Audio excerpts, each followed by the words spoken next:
I hope you enjoyed the movie. I certainly did. And I'm very delighted to be able to introduce you to its author, Ken Branagh.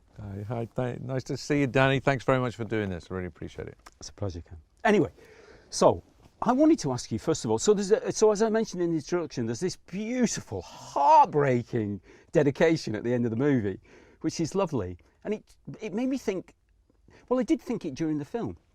I thought how beautifully written the film is.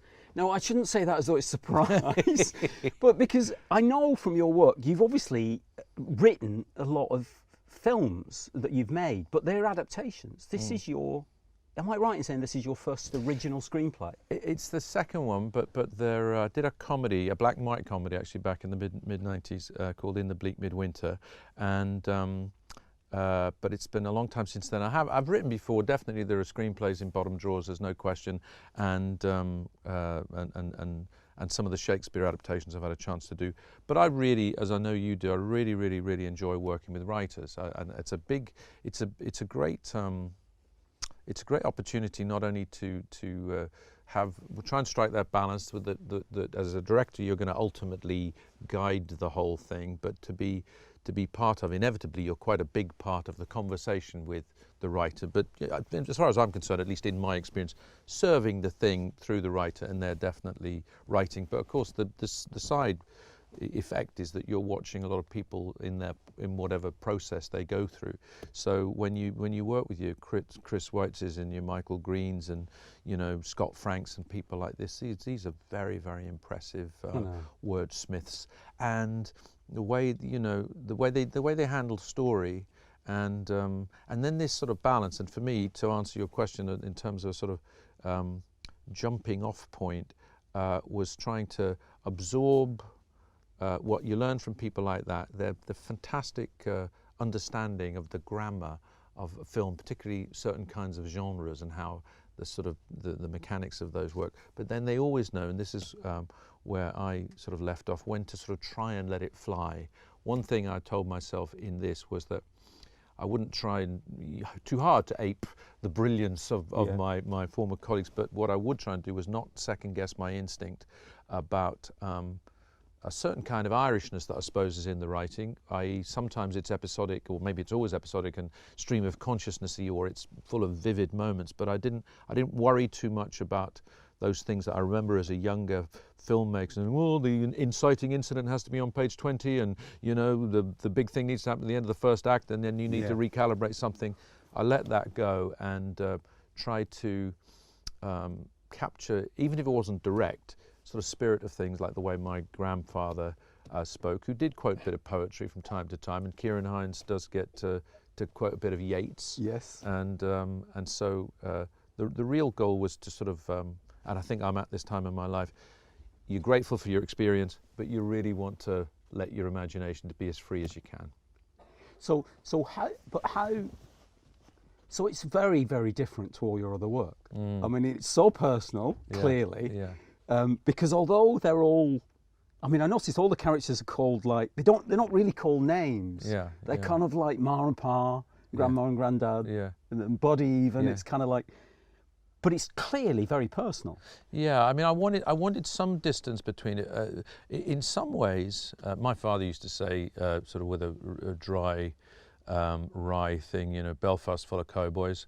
And for me, I really did feel as though about a third of the way through, I thought, I'm writing a Western. I'm definitely writing a Western here. Yeah. So the street that I lived in, when it got transformed by violence from a sort of playground into a sort of battleground, or with a barricade literally at either end of the street, it became like Main Street in a Western. And the local tough guy reminded me of the character Jack Palance plays in Shane, and he came like the guy you might expect in a Western, raven black hair, a great sheen of black hairs. That seemed to go with it, a sort of saturnine handsomeness or sexiness. And in the end, I called him Billy Clanton. Billy Clanton was the head of the gang who fought Doc Holliday and Wyatt Earp at the Battle of the OK, at the gunfight at the OK Corral. And those movies like that, and Bad Day at Black Rock, epic westerns, which were epic in the sense they're big landscapes, but small numbers of people actually often, And for me, as a small child, my street was a sort of epic landscape. So in order to try and not make it, it took me a long time to even think that I could write or do something about it. I didn't want it to be navel gazing. As you well know, a cardinal sin in Irishness, and maybe Northern Irishness particularly, is self-regard, getting above your station. My father, when I once worked with a very famous person he didn't care for, I said, "Why don't you like him, Dad?" He said, "I think he's forgot himself." And so, you didn't want to, also my parents, we never spoke about what happened to us over there. I think because they needed, A, to buy into the sacrifice and believe that it had been worth it. The Irish, in this regard, some bit of them says, don't look back. You have to, and also your suffering, if that's what it is as nothing compared to other people. So it took a long time for me to go, my story isn't worth 10, there, one kid, one street, one family, this happened to us, so what? But then I began to feel, getting older, hearing many other people's tales of displacement in their lives, or the problems of segregation or prejudice, big struggles in families' lives, and maybe particularly the moment in many people's lives, I don't know if you'd experienced it in any way that you remember marked, when they were, as you might say, innocent and then had to take on adulthood in whatever way. For some people it comes traumatically with loss, and they suddenly have to grow up, as it were. And for me it was the leaving of Belfast that did this. And but that crossover, that transition into adulthood, I began to feel might have a lot of resonance for people. And this particular version of it, in a way, the more specific the better, and the more universal the sort of impact might be. So so that incredible scene where the kid in his Thunderbird outfit, it's like Christmas Day, isn't it? Or yes, something? yeah. And he cracks up about this pressure that's building, that he's sensing that they're going to leave this place. Mm-hmm. Did that happen to you? I mean, is it literally, how autobiographical is it? Well, the numerous, I would say, anchor points. That is certainly one. The first one, and the one that the movie really came from, was what felt like 20 seconds that changed my life, and were effectively the end of my childhood, when coming in from your tea, having been signalled by the jungle telegraph that has a woman on a doorstep in one street yell, and 3 women in 3 other streets pass it on, and suddenly it's time to have your dinner.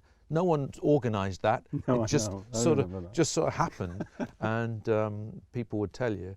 I went back, and from believing that I heard bumblebees to believing that I was seeing, couldn't be a swarm of bees, could it, at the bottom of the street, this surreal 20-second kind of felt like my brain was going mush in this very hot August day. And then this riot started, and then it was chaos and anarchy, hysteria. I was a screaming wreck under the table in the back room, my mother having risked her own life to come into the middle of this thing and just grab me and get us in. And then coming out the front door 2 hours later, it felt like the whole street came out at the same time, and then suddenly seeing all these hands going, and literally the ground being lifted up from beneath our feet, the paving stones.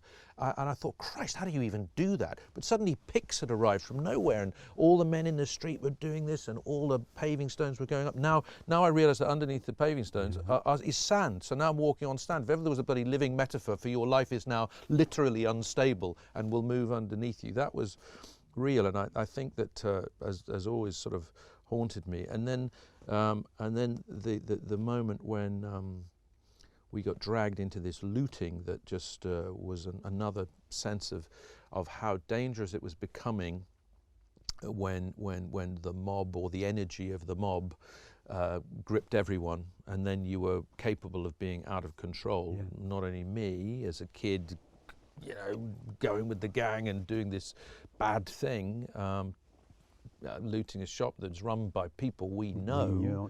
These ain't villains. These are people trying to live their lives. So there was a great deal of sort of shame and guilt about that, but also your mother getting dragged back into that as she tries to show you why it's important not to steal. But in so doing, the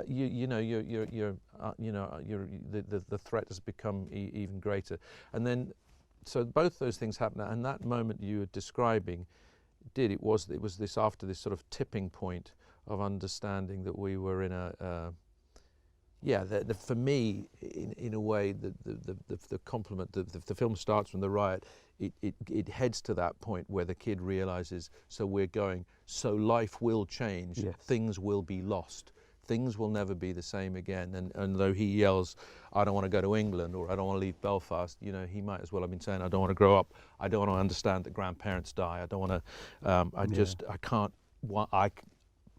he couldn't articulate it, but basically it's a scream, I can't deal with this. I can't deal with this change. What do we do? And so it's that sort of real agony of growing pains that parents would love to remove from their kids, but they can't, because we all have to go through it. So, I mean, that's what's lovely about the film, is that it's really about leaving. And obviously that's confirmed by the end of the film, and Judi Dench gets the last line of the film. And she's left and tells them to go. I mean, it's wonderful, that. And it's about, so it's not, it isn't like you might suspect it is about the troubles. It is, it's all in there, but it's about the leaving of Ireland. And one of your characters says the Irish are built for leaving, you know, without which there wouldn't be any pubs around the world, there wouldn't be any culture around the world generally for leaving. Were you offered Australia, and as per the, and Canada, or you see him see these images of Australia and Canada? And yeah, these were to us absolutely amazing. We could have been what you may recall were referred to as the £10 Poms.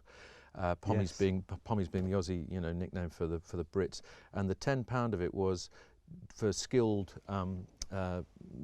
tradesmen. So my father was a master joiner, so for £10 he could get the whole family out to Australia or Canada, and there would be a job there, and they would help you with accommodation, because they were basically building and expanding infrastructures in, it's not like either of these countries were backward, but there was an explosion of infrastructure for them, and but it was just too far for us. I mean, it was so Hollywood and, you know, coloured pictures. I mean, we have a bit of fun about what Australia's like.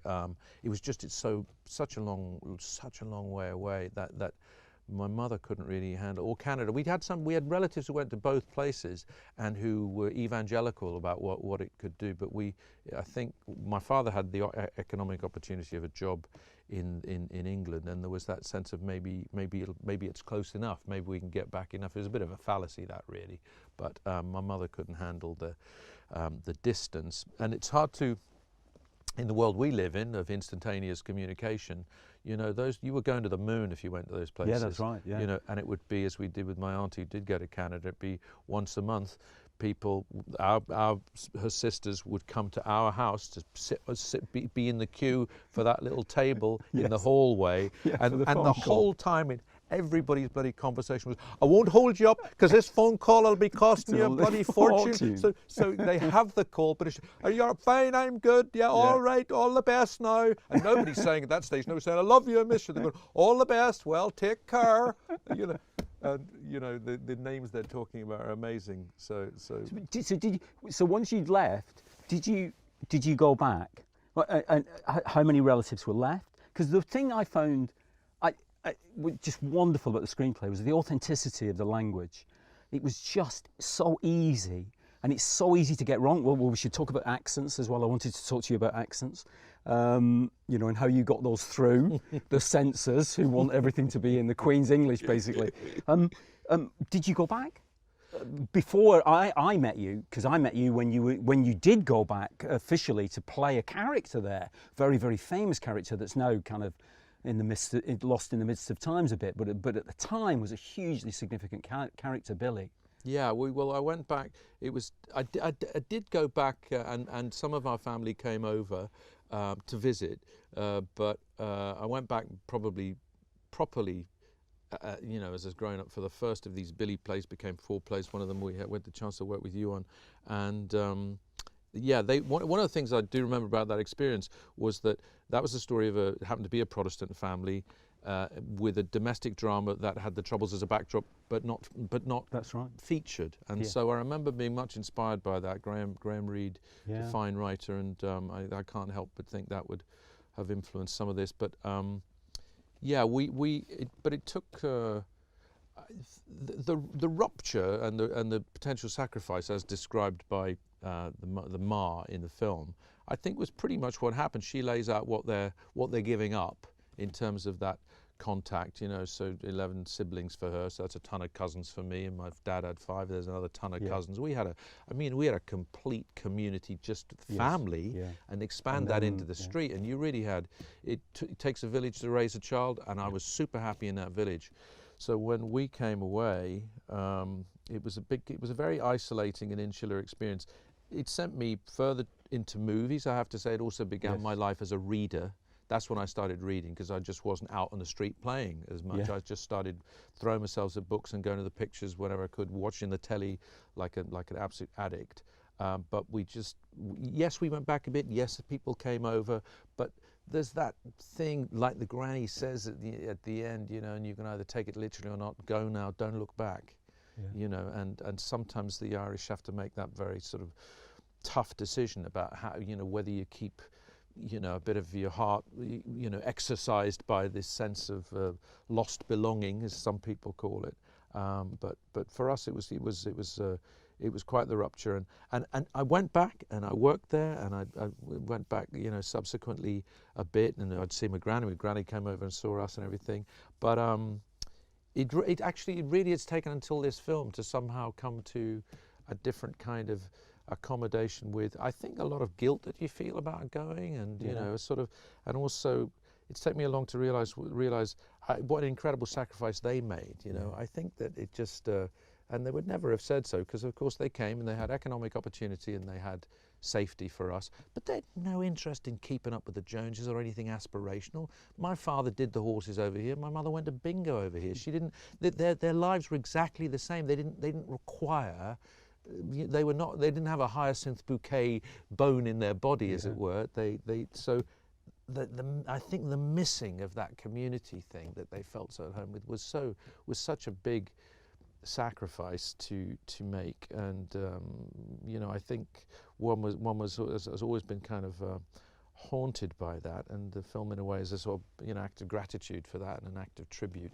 I'm not suggesting these people were perfect, or you know, but I allow myself the 9-year-olds idealizing, if you like, of parental whatever, you know. And one also saw, you know, one did see, you asked what's real. Well, the crockery flying across the kitchen is definitely that's a great moment. Real. Which she goes for him. Which she goes from. I'm afraid those letters from the tax man did come, and of course it is.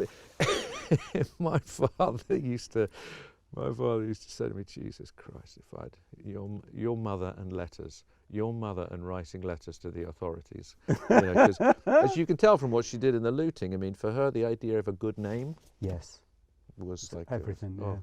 Everything. So the cast, amazing, fantastic cast, and all Irish. Even Judi Dench, it turns out.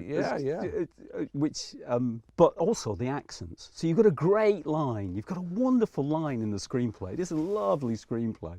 You've got a lovely line in it where they says, if they can't understand you, it's because they're not listening. If they can't understand your accent, it's because they're not listening enough. I thought, I must remember that line for when people try and get you to make accents more acceptable to. But your accents are really hardcore.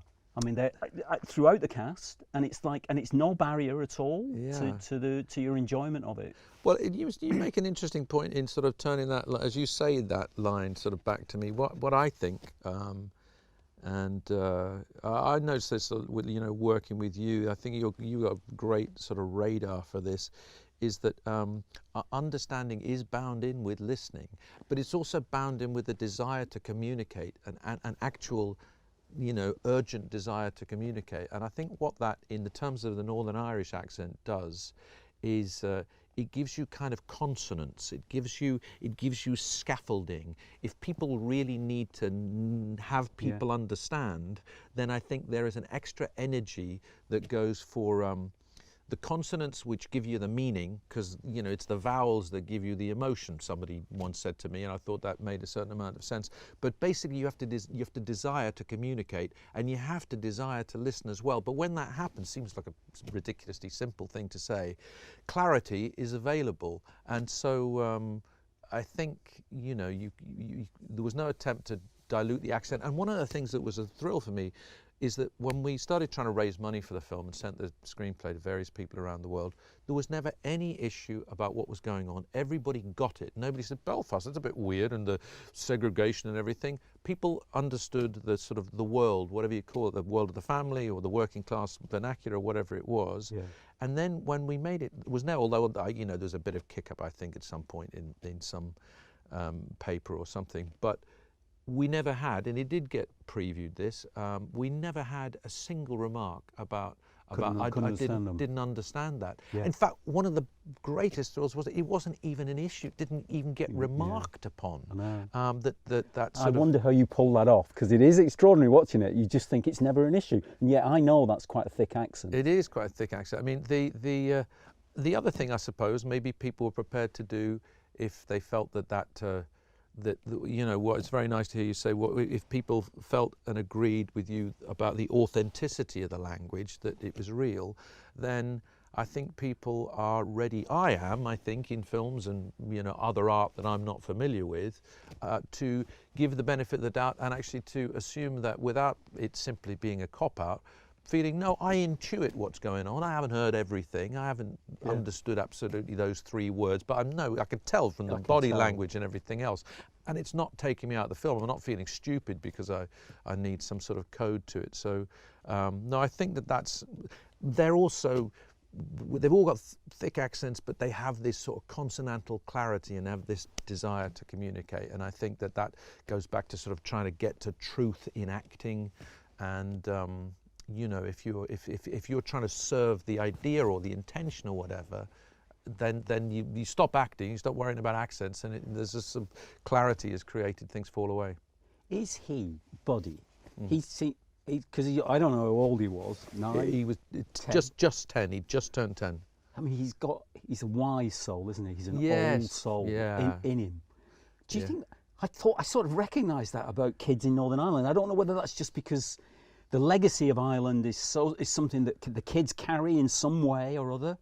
And where did you find him? Like, he's incredible. I mean, he plays scenes, and you don't cut. I mean, I loved, obviously, the way you shot it, is that you shot wide shots and you let the actors play out the scene in the wide shot, even in small interiors like the terraced house they live in. You find a way of having quite wide 3 shots and with people, and which binds them all together. That you feel like they can't escape from each other, nor would they want to. And of course, leaving then becomes the big trauma, or the passing of the grandfather. Whereas that is all broken, and you see his saddle left there, the same shot, and all that kind of stuff. He's extraordinary. He holds his own in those things. You don't see him like you do with kids sometimes lose interest and you have to cut away and remind him or whatever. He seems incredible. Yeah, he comes from just outside Belfast, and he has a background, although he's only just 10, he has a background in Irish dancing, so he'd done 4 or 5 years of Irish dancing, which had him have a certain kind of robustness. So I said to his mum, what does this mean actually? He said, well, on a Saturday morning, he practices in the week, Saturday morning up at 5:30, drive to some part of Ireland, do the first show, wait, see if you qualify, if you do, get through to the next round, and eventually, you know, get to the final maybe, and then win or not win, and often not win, and come back. So quite a lot of, sort of rubbing up against experience and practice and sort of having to be, as you say, possibly wise about, you know, hey ho, that didn't work out, and I'm going to go do it next week again, and some success and not success, and so he had that kind of thing, which made me feel like he'd been on tour for 5 years, and so he had his touring stories. But I think you're right. There's something I would also say is there's a commonality to a certain kind of gravitas that some of the children from that part of the world have. Maybe it's a legacy of understanding that, you know, darkness was in this land for a while and it's affected some of their parents, or, you know, there's a sense in the North of Ireland sometimes that good times are precious and we are made aware of them. One way or another, he survived his way through 300 boys competing for the part, 5 or 6 rounds of audition, and eventually a bit of improvising with myself and Lewis McCaskey, who plays his brother Will, one Saturday morning in Belfast. And really the key thing that I understood and realised it was a nervous time trying to cast this kid, because really it felt as though if we couldn't get the kid, we couldn't make the film. It's always the way. Yeah, and he was the key thing that he could do, and I understood this in these Zoom calls because I was trying to look out for it. You're very alive to this kind of thing. There is listening that is listening, and then there's listening that is getting ready to say the next thing, you know, and you can see that little flicker in the eyes. And he seemed to be right in the moment and present. And when I knew that, you know, we would often play scenes that were, in order to let people know, look, we're looking at it through his eyes, I'm literally going to wait on his face, and all the dialogue's playing elsewhere, then he had to absolutely be ready to, you know, be present and for it to occur across his features, even as we spoke. And he seemed to have that with, as you say, this unusual, older than his years quality, but did not lack naughtiness or twinkle or fun, and a quick learner, really quick learner. But one thing I did, I don't know if you do this or whether there are any, you know, sort of common rules, but at least in this case for me, I did not rehearse everything you see. So for instance, when he watches, as they do, various clips from movies, they go to the pictures and he sees, for instance, Chitty Chitty Bang Bang, A Million Years BC. When we played that to him or did the sequence from A Christmas Carol, he came in, it was the first time he'd ever seen those films. Yes, so everything you see on his face is his reaction to the real thing happening for the first time, including there's one close-up of him where he's laughing, his face, delirious, he's just tickled. Dench has just said something funny to him, and Johnny's, late great Johnny Sessions has just done something mad on the stage, and it felt like as a filmmaker the goal was try and catch that happening whenever you could. That, I mean, happening in inverted commas, of just seeing something happening on the face of a 10-year-old who was entirely unguarded and is giving to the gift to the film is that him, Jude, in that moment is completely and utterly present in his experience, his fresh experience of this mad thing, mad piece of theatre, Judi Dench saying rude things in his ear, and we've given him some popcorn and he throws his head back, and it's sort of your heart lifts. So there's a moment of colour in there. There's a tiny little moment of colour, isn't there, in there? Yeah. But talk about colour elsewhere, like the beginning. I love the beginning of the film because one thing people should understand about Northern Ireland is the progress that's been made there since what happens at the beginning of your film is extraordinary. It's one of the miracles of my whole lifetime is to think what they managed to achieve, because it seemed impossible to me. Certainly when I used to go to Northern Ireland, I used to think they'll never solve this, never, and they did. Somehow they did. And you start with these dazzling, beautiful shots of that land and that city, which is transformed now. And I took my daughter to the Titanic Museum about just before lockdown, actually. I took her out there to visit there and the Giant's Causeway and all that kind of stuff. Yeah. But you've got the beautiful shots of the city in colour, and then you transform. Yeah, like you, I agree that across one lifetime, from 30 years and 3,700 deaths and a sort of ingrained sectarianism, which hasn't disappeared, but its ability to transform from the Good Friday Agreement, as flawed as it might be to many, it nevertheless has produced this miracle of the opposite of peace, a functioning peace for almost as long, is quite a miraculous thing. And I did want to celebrate what that is manifested as, which is the sort of city prouder and stronger, or at least sort of trying to get on with it, whether it's embracing that big city architecture, the city that built the Titanic, those great cranes, Samson and Goliath, that dominate the big industry that has been the center of this city, the thick green cave hill that is just literally a stone's throw from the city, and then suddenly you feel like you're in the middle of the country. That village city thing, and now with its big city roads and, you know, and things like the Titanic Museum, this embracing of everything, it is a transformation on a miraculous scale. But and so the punch of that, and it was important to have in colour in order to be able to go back and see where we'd come from, and then later in the film to see I don't know how you sort of remember, because you were in Northern Ireland at a very frisky time, exciting energy coming out of the arts. People like you were very important for that to help develop and explode into what it is now, which is really sort of world class, but tense. But I wanted with the colour sequences in the film to to be a contrast to what I experienced, which was a very grey Northern Ireland growing up. It felt like it rained a lot. I saw the city in monochrome. But movies came at me, at least the family ones, the ones that we went to as an event, as a family, like Chitty Chitty Bang Bang, they were, for a small person, in the big city movie palaces, incredible. Widescreen and colour, it felt like the most intense colour, you know, the vibrant, it wouldn't have been, but it felt like it was 3D. And so that kind of, one of my favourite cuts in the film, if you can talk about things like this, is just is going from you're at the back in a back entry, Dad's putting out the bin, and you know, and his neighbours who's looking at us, you know, we can't all play the Lone Ranger, you know. And then suddenly we cut to molten lava, a big orange burst of molten lava, and it's a million years BC. First time I saw Ray Harryhausen and that stop motion photography, and scared the living daylights out of me. And then Raquel Welch comes on in a furry bikini, and it felt like that's what the cinema did to me. The cinema kind of literally blew my mind. Things like Yellow Submarine, first time going to see that. What a trippy movie, full stop. Yes. But colour in my Belfast was a miraculous thing. Wonderful. So I'll just finish by saying, because obviously we're I mean, you're an actor as well, but and a screenwriter, a very, very, very fine screenwriter too, no, Ken. But I have to finish it talking about directing, really, because the wonderful thing about the film, I just have to say as a fellow director, is that everybody in the film is in the same film. And that's an absolute, that's not the screenwriter, that's only ever the director who does that. And it's rare, actually.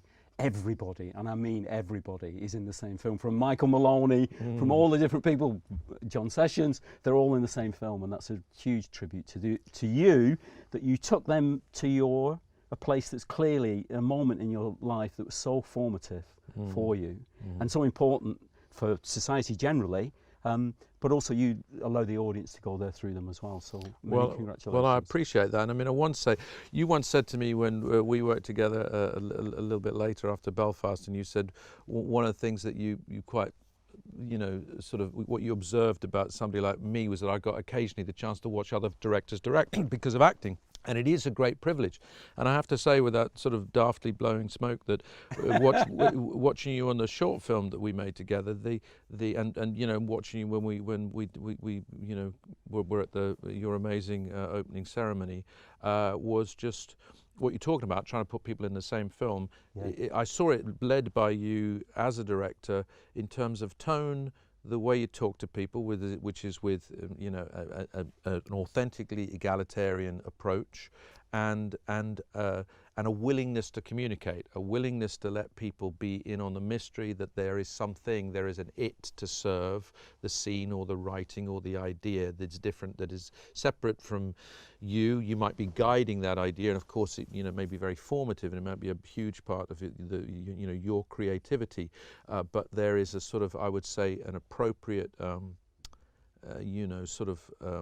I don't know if humility is the right word, but just there's the ego's out of the way, and in order to try and achieve what you've been talking about, you which I'm thrilled to hear you say about our film, you've got to be open, you've got to be just like the actors, you've got to be a really good listener, you've got to be a gentle guide, you know, occasionally with a bit of a nudge. And I think, you know, these things do indeed come from that. So that from that position from the director, and I certainly see it in all of your films, my friend. And have been inspired to watch it close hand. And I've seen that in other. You know, I've been privileged to work with some tippity top artists, and this film was one of those where, because of the relative freedom of circumstance of making it, as confined by COVID as it was, inside that we had freedom. It was a chance to, as it were, use everything, you know, that one had picked up from people like yourself along the way, and try and use at the service of a story that at its very heart, you know, demanded that. It needed to be honest, true and real as best you could. Always going to be flawed, but that's what we tried, and we've learned from the best. Thank you very much, Ken. Congratulations. Thank you very much. Appreciate that. Lovely film. Thank you. Thanks, everyone. Thank you.